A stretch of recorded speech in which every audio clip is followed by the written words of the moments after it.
Hello student, कैसे हैं? I hope आप सब अच्छे होंगे। तो आज हम देखने वाले हैं एक्सरसाइज 3.2 को, जिसका हमने इंट्रोडक्शन कंप्लीटली फिनिश कर लिया है। आज हमें इसके कुछ अच्छे क्वेश्चंस को देखेंगे और बहुत ही अच्छे क्वेश्चंस हैं। इसमें जो वर्ड प्रॉब्लम है आपकी, वो आप ये मान लीजिए कि बहुत ज़्यादा प्रोबेबिलिटी होती है उनकी बोर्ड एग्जाम में आने की। तो आइए स्टार्ट करते हैं। हम इसको आपको बहुत अच्छे से करना है। ये कई बार एग्जाम में पूछा गया है आपसे, तो आप बहुत ही अच्छे से कॉन्सेंट्रेट करें। इन्होंने कहा the taxi charges in a city consist of a fixed charge together with the charge for the distance covered। इनका यहां पर ये कहना चाह रहे हैं कि मान लो कोई एक टैक्सी है, उससे आप यहां से यहां तक जाते हो, तो इसका कुछ चार्ज फिक्स्ड है। उसके बाद जो है वो पर किलोमीटर के अकॉर्डिंग वो आपको पे करना है। ये इसलिए है कि आपको 1 या 2 किलोमीटर जाना है और आप ओला या उबर वगैरह को करते हो, बुक करते हो, तो अब बुक कहाँ से आपके पास आएगा, तो उसका एवरेज नहीं आ पाएगा। तो उन्होंने क्या किया कि छोटी डिस्टेंस वाले लोग ज्यादा परेशान ना करें, इस बेसिस पर वो क्या करते हैं कि एक फिक्स चार्ज उन्हें थोड़ा सा बढ़ा के रखा, फिर उसके बाद का चार्ज वो आराम से कम कर देते हैं। इसका मतलब क्या है कि अगर आपको लॉन्ग डिस्टेंस को कवर करना है, लॉन्ग डिस्टेंस पर जाना है, तो आपका एवरेज बहुत इजीली आ जाता है। और जो शॉर्ट डिस्टेंस चलने वाले लोग होते हैं उनके लिए प्रॉब्लम हो जाती है। तो यहां पर कुछ ऐसा है, इन्होंने कहा कि बस इसका जो है फिक्स चार्ज है, बाकी आपका आगे का जो पर्टिकुलर है किलोमीटर है उसका चार्ज जाएगा।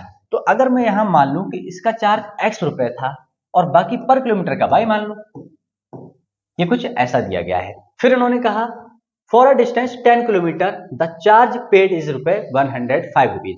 अब आपको 10 किलोमीटर जाना है, आपको कितना रुपया देना पड़ा? 105 रुपीज। तो अब आप इस चीज को यहां पर पहले तो लेट कर लो, लेट दी फिक्स्ड चार्ज कितना है आपका? x रुपीज x, और पर किलोमीटर चार्ज कितना है आपका? Rupees y। अब यहां से आप क्या करेंगे, इन्होंने कहा आपको 10 किलोमीटर जाना है, तो देखो 1 किलोमीटर का अलग चार्ज जाएगा और 9 किलोमीटर का अलग चार्ज जाएगा, और टोटल आपको रुपए देना है 105। तो 1 किलोमीटर का क्या है? फिक्स्ड चार्ज है। फर्स्ट किलोमीटर का क्या है? Fixed charge. तो 1 किलोमीटर का आपने दिया x के अकॉर्डिंग, प्लस 9 किलोमीटर का आप देंगे क्या? y के अकॉर्डिंग। अब यहाँ पर 2 रुपए हो सकते हैं, 3 रुपए हो सकते हैं, 10 हो सकते हैं, 100 हो सकते हैं, कुछ भी, बट वो पर किलोमीटर के हिसाब से जाना है। मीन्स यहाँ पर आपका 9 की मल्टीप्लाई किससे होनी है? पर किलोमीटर का चार्ज वो था आपका y। अब आपको मान लो 10 किलोमीटर जाना, आपका बाई का चार्ज 20 रुपए था, तो 9 टू जा 180 रुपीज हो गया आपका पर किलोमीटर के अकॉर्डिंग। बाकी आप ये 1 किलोमीटर का फिक्स ऐड कर दोगे। यहां से आपको मिली इक्वेशन नंबर 1। सिमिलर अब आपको कहा सेकेंड इक्वेशन में इन्होंने कहा and for a journey of 15 kilometre. अब आपको 15 किलोमीटर जाना है। 15 किलोमीटर जाना मीन्स आपको 1 किलोमीटर का फिक्स चार्ज देना है और 14 किलोमीटर का पर किलोमीटर के अकॉर्डिंग चार्ज देना है। और कितना रुपए जा रहा है आपका? चार्ज पेड इज रुपीज 155, और आपको रुपया देना होगा 155। तो अब 1 किलोमीटर का फिक्स चार्ज से मल्टीप्लाई करा दो, पर किलोमीटर की चार्ज से मल्टीप्लाई करा दो 14 किलोमीटर से। यहां से आपको मिली इक्वेशन नंबर 2।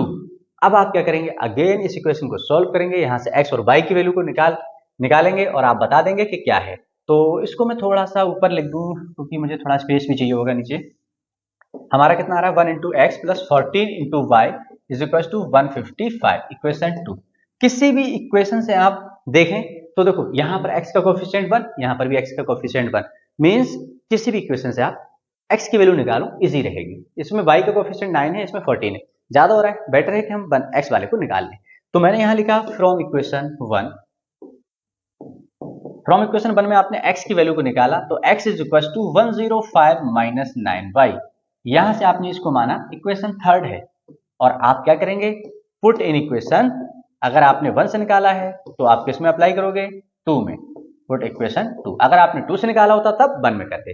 तो ठीक है, यहां से हम इसको पुट कर रहे हैं। इक्वेशन 2 क्या है आपकी?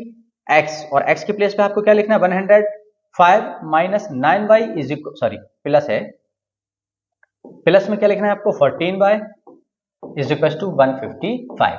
यहां से आप इसको सॉल्व कर लेंगे और आपको वैल्यू मिल चुकी है। तो आपने देखा माइनस का 9y है, प्लस का 14y है, आपका प्लस का बच रहा है कितना? 5y। 155 माइनस 105 को उधर लेके जाओगे, इधर प्लस था तो इधर माइनस हो गया, और यहां से आपको मिला y इज इक्वल टू 50/5, 5 10। तो यहां से आपको मिला कि पर किलोमीटर का चार्ज जो है तो एक्चुअल में 10 रुपए पर किलोमीटर लिया गया है। अभी आपको और निकालना बाकी है क्या, कि फिक्स चार्ज क्या था। आप किसी भी एक इक्वेशन में पुट कर दो। तो हमने किया पुट इन इक्वेशन थर्ड, और वो कितना है हमारा, x equals to 105 minus 9 into 5, और यहां से आपको क्या मिल चुका है, x की वैल्यू 105 माइनस 9 5 45, और जब आप ये माइनस करोगे तो x की वैल्यू कितनी आ रही है आपकी, 60 रुपीज। यहाँ पर तो कुछ ज्यादा आ रहा है, बट एक बार आप इसको चेक कर लेना कहीं कुछ मिसिंग तो नहीं हुई है। सॉरी, गलती हुई है बेटा, यहाँ पर बाई की वैल्यू एक्चुअल में 10 है, हमने 5 लगा रखा है यहाँ। तो 10 जब लगाओगे तो ये आपका कितना हो गया, 90 हो गया, और ये हमारा थोड़ा सा गलत आ चुका है। तो 10 9 जा 90 हुआ, और यहां से आपको x की वैल्यू मिली 15 रुपीज। तो जो पर किलोमीटर का चार्ज है वो कितना है, 10 रुपीज, और फिक्स चार्ज कितना दे रखा है हमारा, 15 रुपीज पर किलोमीटर। तो ऐसे आपको करना था, बहुत ज्यादा डिफरेंस नहीं होता है, बस थोड़ा सा डिफरेंस होता है जो हम यहाँ पर देख पा रहे हैं। इन दो वैल्यू को आपको निकालना था, कि जो हमने यहाँ पर माना था फिक्स चार्ज वो कितना है, 15 रुपए, और पर किलोमीटर का चार्ज कितना है, 10 रुपए पर किलोमीटर। ऐसे करना था आपको इस क्वेश्चन को, तो आप इसको नोट करिए। हम मूव करते हैं अपने नेक्स्ट क्वेश्चन पर।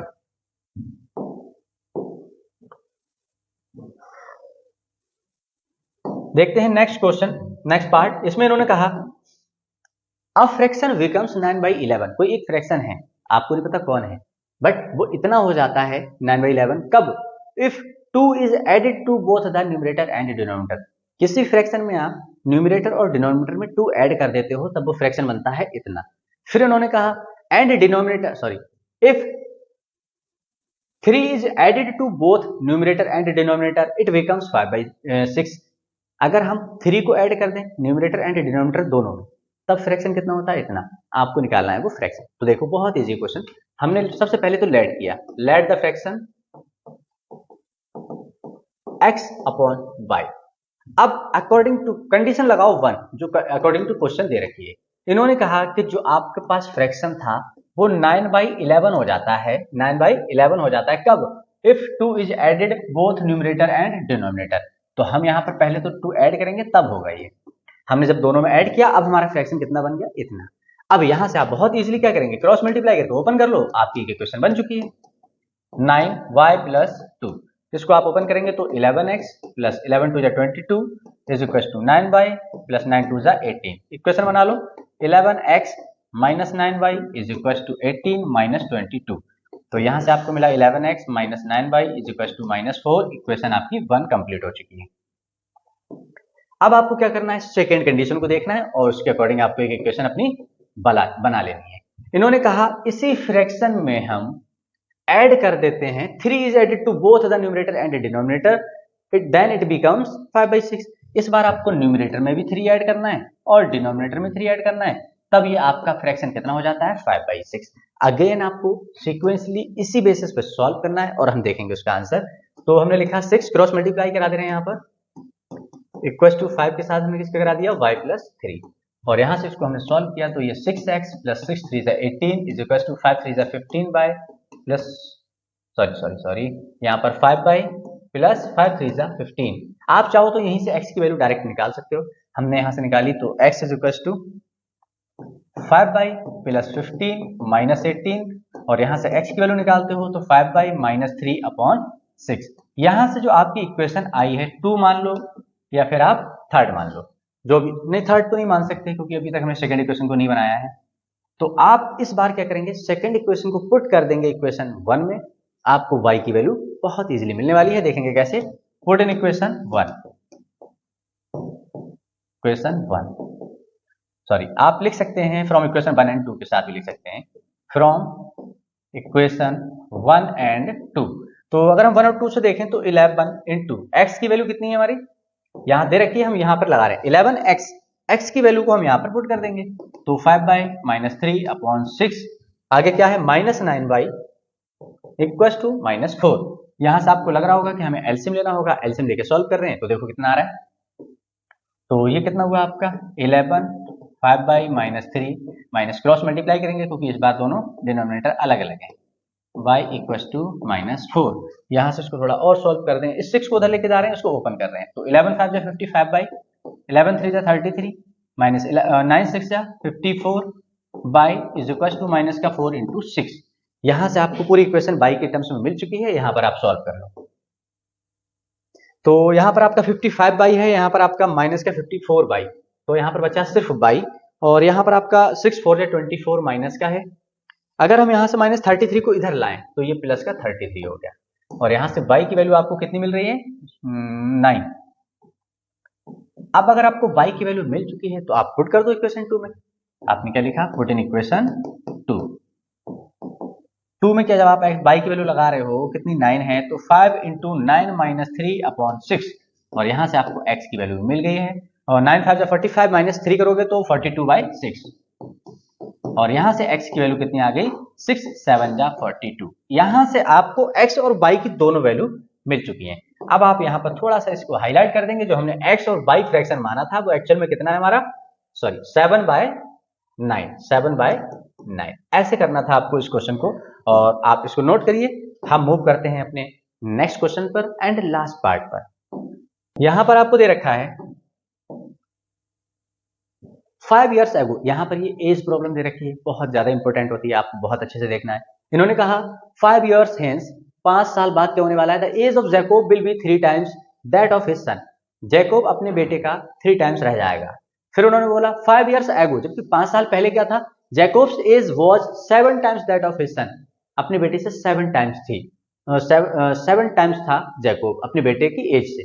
What are the present ages, यहाँ पर प्रेजेंट एजेस आपको दोनों की नहीं पता है, तो सबसे पहले आपको क्या करना है कि दोनों की प्रेजेंट एजेस को आपको लेट करना होगा। तो मान लो यहां पर मैंने माना let the present age of Jacob x years। Similar मैंने लेट कर लिया present age of his son, इसको मैंने मान लिया कि वो y years का है। अब यहां पर जो x की वैल्यू आएगी वो एज ऑफ जैकोब होगा, और जो y की वैल्यू आएगी वो एज ऑफ हिज सन होगा। अब इन्होंने कहा पहले कौन सी कंडीशन बनवाई, अकॉर्डिंग टू क्वेश्चन, या फिर आप लिख सकते हो कंडीशन नंबर 1। क्या कहा इन्होंने, इस कंडीशन को इन्होंने कहा है कि 5 years hence, 5 years hence, hence means होता है बाद, 5 साल बाद क्या होने वाला है। तो अब यहां पर अगर हम देखें तो ये क्या है जैकोब की एज, और इधर क्या है हिज सन। तो जैकोब की एज x है, तो उसके सन की एज y है। 5 years hence, चीजों को अपने ऊपर रियलाइज करके देखो, बहुत मजा आता है करते हुए। अगर अभी मेरी एज मान लो 20 years है, तो 5 साल के बाद कितना होगा 20 + 5 25। तो मैंने क्या किया, अपनी एज में 5 को ऐड किया, क्योंकि 5 साल बाद की बात कर रहा हूं। सेम यहां पर है, अभी इसकी कितनी है x, जब 5 साल बाद देखोगे तो x + 5 हो जाएगी, तो 5 साल बाद उसके बेटे की भी तो 5 years ऐड होगी ना। फिर उन्होंने कहा कि 5 years hence, 5 साल के बाद हम जा चुके हैं, the age of Jacob will be 3 times of his son, अपने बेटे का 3 times रह जाता है। तो यहां से आप अगर देखें तो यहां से एक आप x की वैल्यू, एक इक्वेशन बन रही है, तो x + 5 इक्वल टू 3y + 3 5 15। आप चाहो तो यहां से इक्वेशन बना लो, या फिर आप यहां से x की वैल्यू भी मान सकते हो। यहां से आप इसको इक्वेशन 1 मान लो, 3y को उधर ले आओ, उधर ले जाओगे इजिली, या कर ही देते हैं, क्या इसको छोड़ के चलोगे। तो मैंने क्या किया, 3y को उधर ले आया, 15 - 5, और यहां से आपको मिला x - 3y = 10, इक्वेशन नंबर 1। अब आपको 2 पर वर्क करना है। तो देखो कंडीशन 2 में आप देखेंगे क्या होने वाला है। कंडीशन 2 क्या है आपकी, इन्होंने कहा 5 years ago, अब 5 साल पहले की बात कर रहे हैं, तो हमने लिखा 5 years ago। तो यहां हमने लिखा जैकोब, यहां पर लिखा हिज सन, और अब हम देख लेंगे कि अभी प्रेजेंट एज है जैकोब की x, और 5 साल पहले कितनी रही होगी x - 5, मींस अभी 20 है तो 5 साल पहले 15 होगा, सिंपल सी बात है। तो यहां पर y - 5, इसको भी -5 कर दो, तब ये कितना था, Jacob was 7 times that of his सन, तब कितना था 7 times था। तो यहां से आपको एक और इक्वेशन मिल चुकी है, और कितना है आपका x - 5, इसको आप ओपन करेंगे तो 7 - 7 5 35, और यहां से आपका आ गया x - 7y = -35 + 5, और यहां से आपने लिखा x - 7y = -35। ये है आपकी इक्वेशन नंबर 2। अब यहां पर जब आप ये दोनों इक्वेशन बना लो तो यहां पर हम थोड़ा सा शॉर्ट फॉर्म में कर रहे हैं, आपको पूरा करना है अच्छे से। तो देखो, मान लो कि मैंने यहां से क्या किया, इसको इतने से पार्ट में हम कोशिश करेंगे करने की, और बहुत इजीली कर भी पाओगे। तो देखो, अगर मैं इक्वेशन 1 से बात करूं तो फ्रॉम इक्वेशन 1 से बात करें तो x इज इक्वल टू 10, इस -3 को उधर ले जाएं तो ये कितना हुआ, प्लस का 3 बाई, और ये इक्वेशन आपकी क्या है, थर्ड।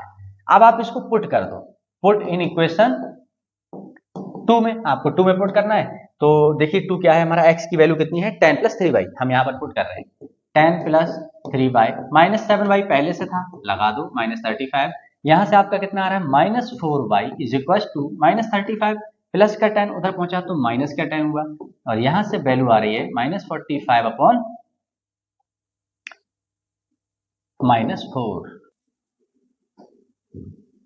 सॉरी, यहाँ पर कहीं मिस्टेक हुई है, क्योंकि यहाँ पर फ्रैक्शन में तो नहीं आना चाहिए है, x minus 3 y equal to, sorry यहाँ पर बेटा, यहाँ पर -35 प्लस 5 जो हम करेंगे तो यहाँ पर जो x की वैल्यू इसकी इक्वेशन में इक्वल आने वाला है वो 30 है। जब आप 30 में लगाओगे तो यहाँ पर आपका कितना है 30, यहाँ पर भी आपका 30 होगा, तो यहाँ पर कितना हुआ आपका 40 बाय, आप माइनस माइनस कैंसिल आउट करो तो y की वैल्यू कितनी आ रही है 10। तो यहाँ से आपको मिल चुका है, थोड़ा सा हमें स्पेस चाहिए होगा, हम यहाँ पर कर रहे हैं इसको। तो हमें यहाँ से y की वैल्यू कितनी मिल चुकी है 10, means present age of his son तो 10 इयर्स है। आप पुट कर दो किसमें, इन इक्वेशन थर्ड में, और थर्ड हमारा इक्वेशन क्या है, x equals to 10 plus 3 into x, y की वैल्यू है 10, मींस यहाँ पर 10 3 30 प्लस 10 कितना हुआ आपका 40 ईयर। तो अब क्लियर हुआ कि जो जैकोब की एक्चुअल में एज है वो कितनी है 40 ईयर्स, और हिज सन, उसके सन की कितनी है, y की वैल्यू कितनी 10 ईयर्स। तो ऐसे करना था इस क्वेश्चन को। इसी के साथ एक्सरसाइज 3.2 कंप्लीटली फिनिश होती है। मिलते हैं नेक्स्ट वीडियो में 3.3 के इंट्रोडक्शन के साथ। और अगर आपको वीडियो अच्छी लगी हो तो please like share and subscribe करें, और बेल आइकन को प्रेस करना ना भूलें, जिससे कि हर एक न्यू वीडियो का नोटिफिकेशन आप तक सबसे पहले पहुंचे। Thank you.